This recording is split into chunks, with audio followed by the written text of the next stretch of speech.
Écoutez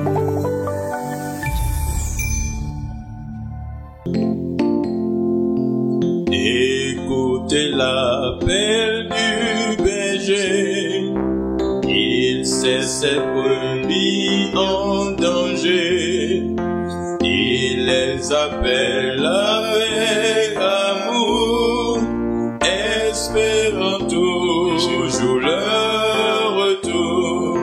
Cherchons-les, savons-nous le prix d'une âme? Cherchons-les, le bon berger les réclame. Mourant de froid, de soif, de faim, les brebis appellent en vain. Jésus nous veut pour les sauver, qui va l'aider à les trouver.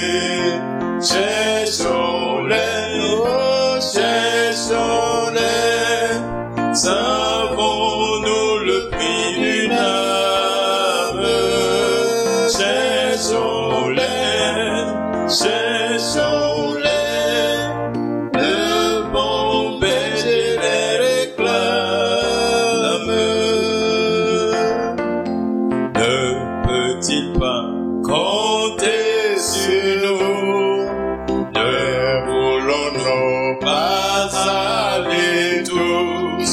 Et à tous ceux qui sont perdus, que nous les voulons pour Jésus. Alors cherchons-les, savons-nous le prix d'une âme? Cherchons-les,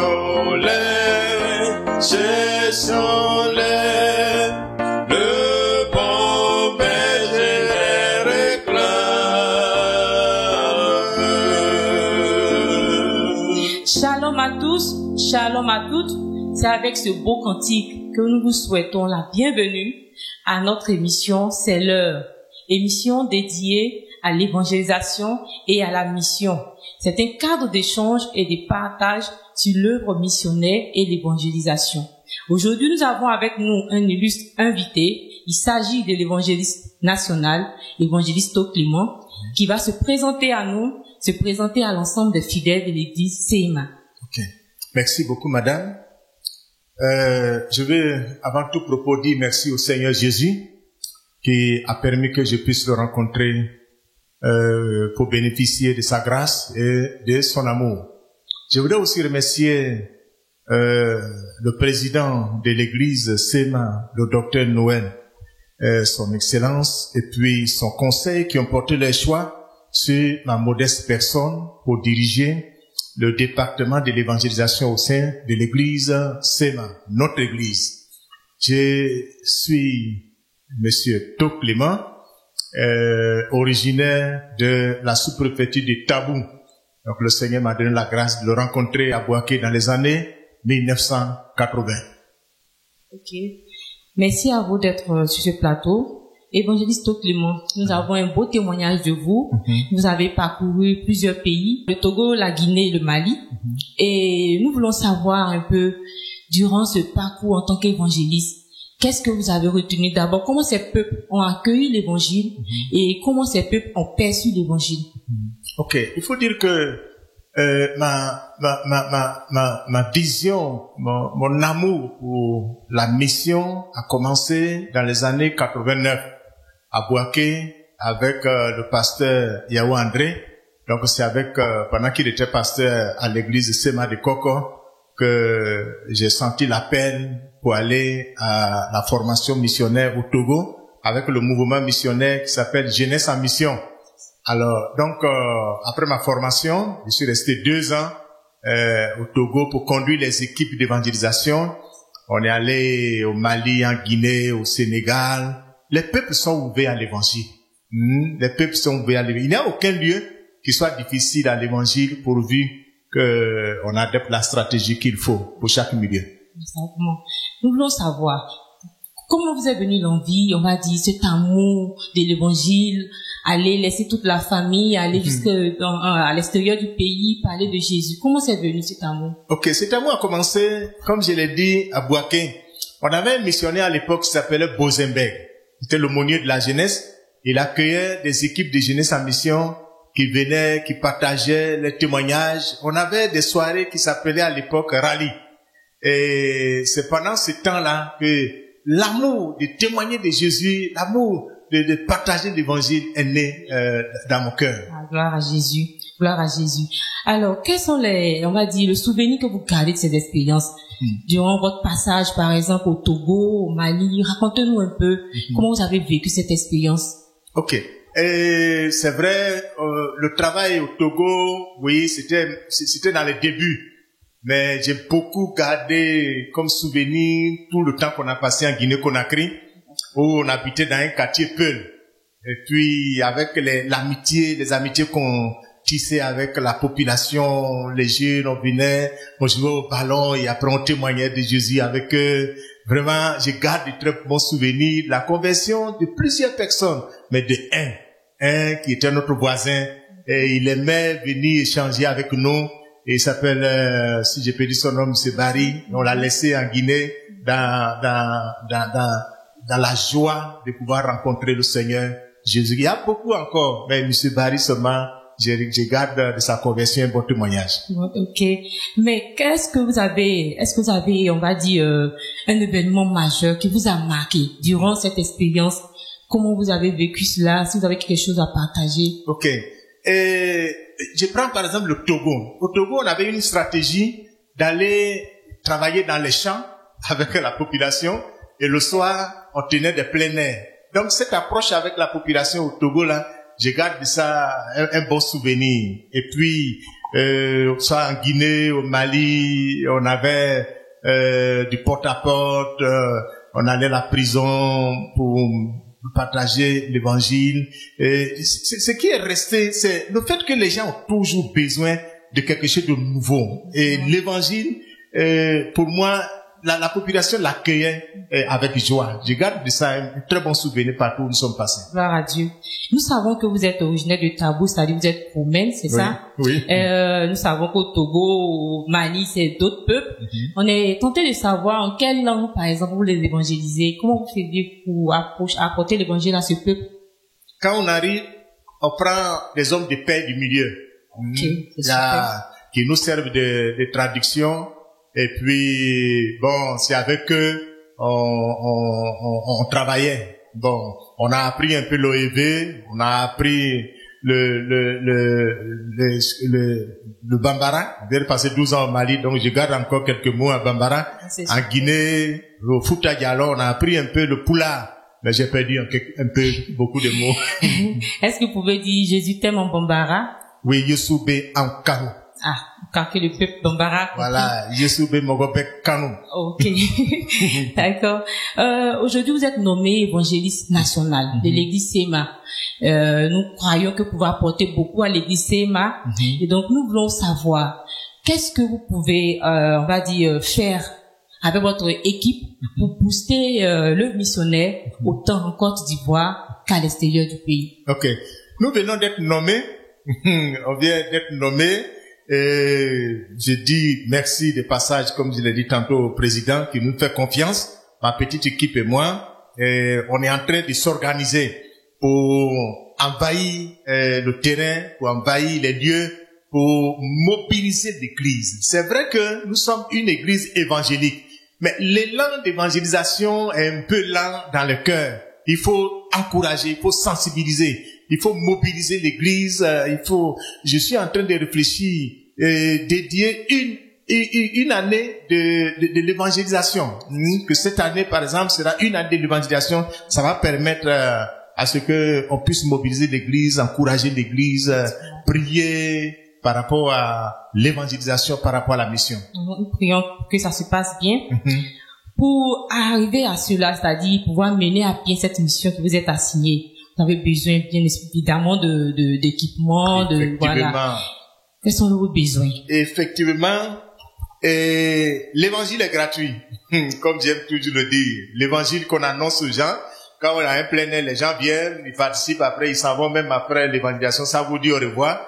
Mais il y a toute une organisation. L'évangile est gratuit, mais le ministère coûte cher. Alors donc, on a un besoin de mobilisation, besoin de la prière, et demander des moyens, demander aux personnes de bonne volonté de nous porter dans la prière et de nous donner des moyens. On a besoin des podiums appropriés, on a besoin des véhicules 4x4, on a besoin des groupes électrogènes, on a besoin des remorques à podium, on a besoin des vidéoprojecteurs, on a besoin des groupes électrogènes, des motos pour aller dans les villages. Donc les besoins sont énormes et c'est là on demande à l'église, on demande aux frères, aux sœurs. Je sais qu'il y en a à l'église. Il suffit seulement qu'on leur explique bien la chose, ils vont donner les moyens pour pouvoir accomplir cette œuvre d'évangélisation. Nous croyons que Dieu pourra. Ok, est-ce que vous avez des stratégies? C'est-à-dire, si vous devez peut-être encourager quelqu'un à évangéliser, quelles sont les stratégies que vous pouvez mettre en place pour permettre à l'évangile de gagner un grand nombre de personnes? Ok. Effectivement, il y a plusieurs stratégies d'évangélisation. Moi, j'aime toujours dire qu'il faut employer la stratégie que tu peux. La stratégie que tu peux employer. Tu ne peux pas prendre la stratégie d'une autre personne. Qu'est-ce que tu peux faire avec tes propres moyens? Même pour annoncer l'évangile, il suffit de savoir exploiter ces stratégies de contact personnel. On peut distribuer des brochures, on peut visiter les familles, on peut faire du contact personnel, du porte-à-porte. Il y a plusieurs stratégies. Nous employons la stratégie de projection de films dans les villages et après on distribue des habits, du savon à la population et ça laisse des traces. C'est ça. Exactement. L'œuvre sociale est importante aussi dans la mission que nous faisons et c'est aussi l'occasion que nous vous donnons de lancer un appel à l'ensemble des fidèles pour encourager à soutenir l'œuvre missionnaire. Ok. On veut ici encourager l'église. Bien-aimé, la moisson est grande. Le Seigneur disait cela à l'époque que la moisson est grande, mais il y a peu d'ouvriers. C'est pourquoi nous avons besoin, bien-aimés, de votre engagement. On vous demande vraiment de nous porter dans la prière et puis mettez la main dans la poche, pour que nous puissions annoncer l'évangile. No money, no mission. On a besoin de tes moyens. On a besoin de tout ce que tu peux nous apporter pour que l'évangile soit annoncé dans les coins et dans les recoins de notre pays. Effectivement, nos monnaies, nos missions, je vous emprunte ce thème. Nous voulons aussi vous demander, cette année, la semaine missionnaire consiste à, bien évidemment, collecter des fonds et nous voulons particulièrement soutenir la radio. Voilà. Qu'est-ce que vous pouvez dire concernant la radio? Quel peut être l'apport de la radio dans l'évangélisation et la mission? J'étais nouvellement converti, on aimait la radio Eloi. Et on avait des heures précises où on écoutait les émissions radio Eloi et j'ai gardé un très très bon souvenir de cet outil de communication. La radio est un très bon moyen pour permettre à chacun, à toute la nation d'attendre l'évangile. Alors donc on voudrait encourager les fidèles à soutenir financièrement cette œuvre-là. À soutenir, j'insiste beaucoup là-dessus, les amis, il faut se mobiliser, il faut apporter les moyens. Je sais que l'église, les frères, les bien-aimés ont les moyens. Il suffit seulement qu'on leur explique le bien fondé de la chose, ils savent mettre la main dans la poche. Venez soutenir notre radio pour que l'évangile soit annoncé partout au travers de la Côte d'Ivoire. Exactement. Nous vous remercions. Chers fidèles, chers internautes, notre émission tire à sa fin. C'est l'occasion de revenir sur l'appel lancé par l'évangéliste national. La mission nous concerne tous. Christ nous envoie porter l'évangile à nos frères et sœurs qui sont encore dans l'ombre. Alors ne reste pas chez toi. Tu es aussi concerné par la mission. Amen. Je suis concerné par la mission. Nous vous souhaitons à tous une bonne semaine missionnaire. Apportons ce que nous pouvons apporter pour permettre à la mission de pouvoir gagner encore plus d'âmes à Christ. Shalom chez vous. Dieu vous bénisse. Que Dieu vous bénisse. Tu peux naître de nouveau. tu peux tout recommencer, balayer ta vie passée et repartir à zéro, et repartir à zéro avec Jésus pour berger.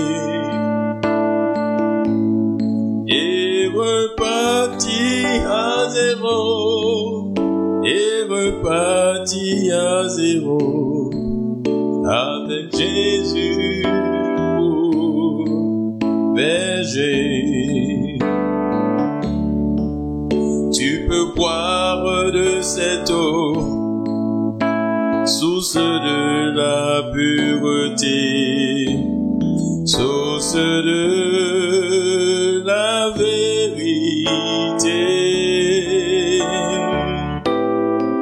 et repartir à zéro, et repartir à zéro avec Jésus pour berger. Et repartir à zéro, et repartir à zéro